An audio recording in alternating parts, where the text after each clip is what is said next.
Olá, gente, mais uma vez aqui para uma aulinha de Química, essa disciplina fantástica, hoje extremamente importante, não é? E necessária na evolução tecnológica que nós vivemos hoje, né? No mundo moderno, né?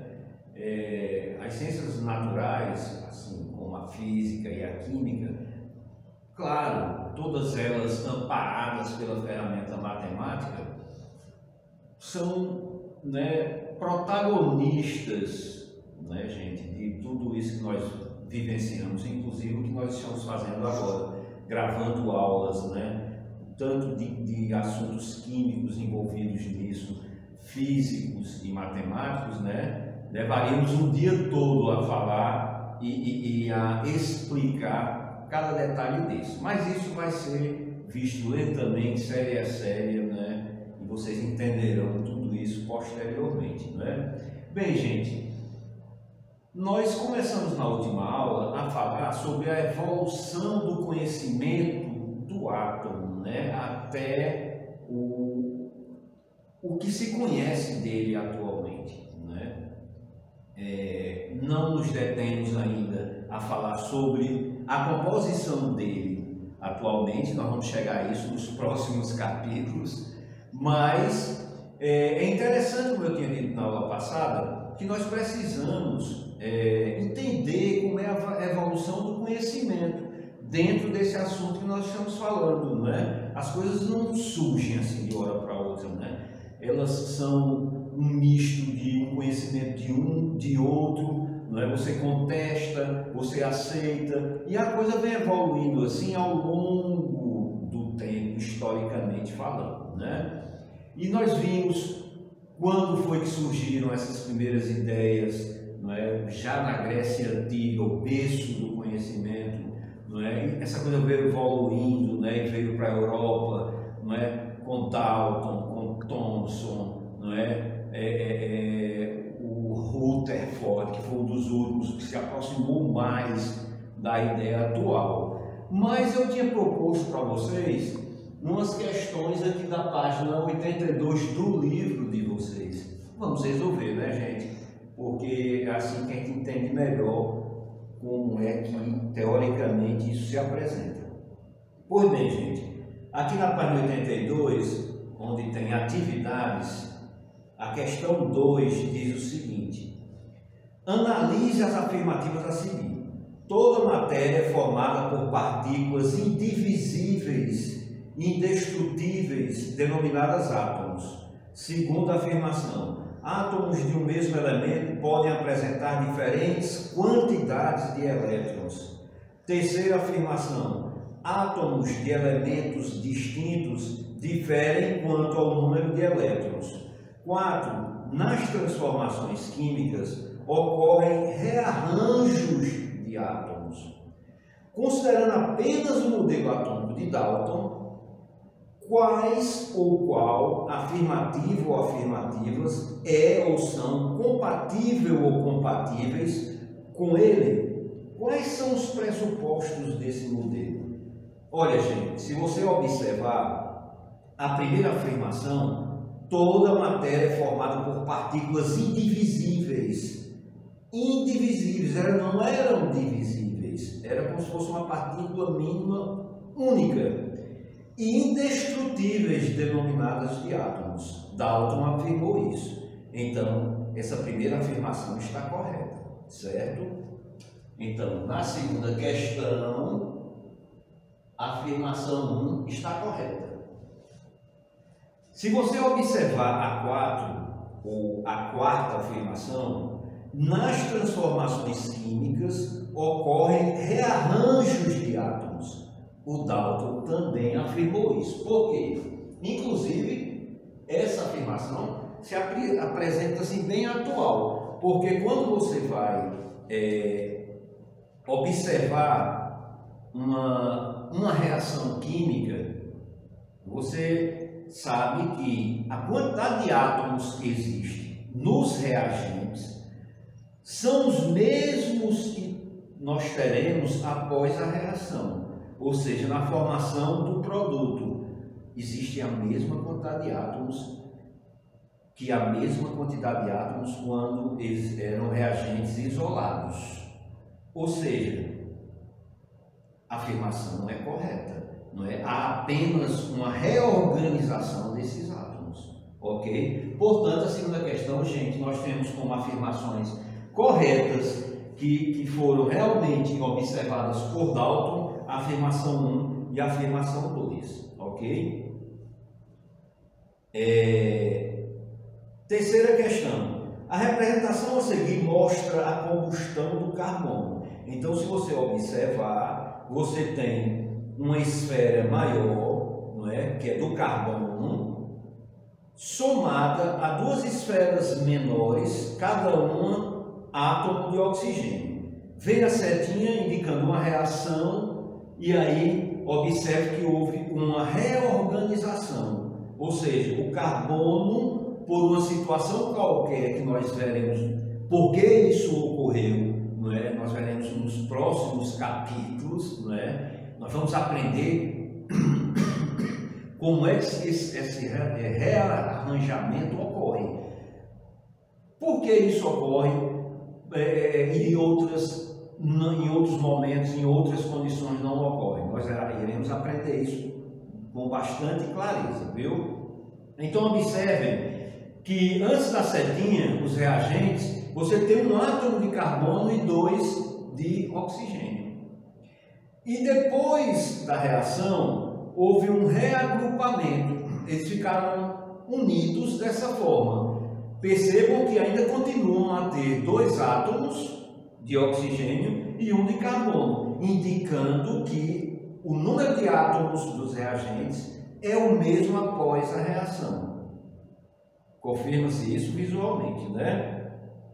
Então, é essa a explicação e essa afirmação o Dalton realmente admitiu e confere com a lei da conservação das massas. Quarta questão. De acordo com o modelo de Thomson, o que deve acontecer com a massa de um átomo quando esse ganha ou perde elétrons? Gente, o Thomson ele já percebeu naquela época que o átomo, quando perde elétrons, não é? Ele fica positivo. Hoje nós sabemos por quê? Porque quando o átomo é neutro, o número de prótons do átomo é igual ao número de elétrons. O número de prótons, ou próton, ele é uma partícula positiva do átomo. E o elétron é uma partícula que fica girando em torno do núcleo e ele é negativamente eletrizado. Ou seja, se você perde elétrons, você diminui o número de partículas negativas do átomo, quebrando esse equilíbrio. Ou seja, você terá com uma maior quantidade de partículas de prótons que é positiva. Portanto, esse átomo ficará positivo. Como ele chamou, ele não tinha ainda a denominação cátion e ânion, né? Que nós usamos hoje, ele chamava isso de um átomo eletropositivo. E ao contrário, se você tem um ganho de elétrons pelo átomo, feito e acontecido por uma condição tal que estudaremos posteriormente, você passará a ter outro desequilíbrio. O número de prótons não será mais igual ao número de elétrons. Como entrou mais elétrons, que é negativo, ele ficará, esse átomo, eletronegativo, como ele diz. E hoje nós dizemos que é um ânion, ou um íon ânion, né? Na verdade é o termo usado hoje. Ok, gente? Quinta questão. No esquema a seguir são representadas algumas das observações feitas por Thomson ao investigar o comportamento dos raios catódicos. Se vocês observarem a gravura aqui, a ilustração, esse tubo, né, em que ele se utilizou para entender certas coisas atômicas, observe que no cátodo, né, você tem as partículas negativas, que estão aqui dentro dessa bolinha menos, elas são atraídas né, pelo campo elétrico catódico, né, o positivo. Ou seja, os raios catódicos, que são os positivos, serão sempre atraídos para o polo positivo, né? Ok, gente? Passei a quinta também.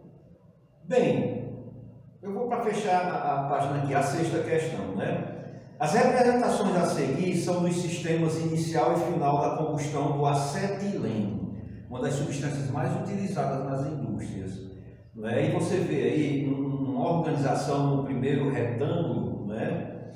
Onde esses átomozinhos com uma cruz são os carbonos, e os pontinhos pretos, átomozinhos menores, são o hidrogênio, e os átomos, que são as circunferências branquinhas, são o oxigênio. Ele pede, escreva a fórmula química das substâncias presentes nos sistemas inicial e final. Olha, gente,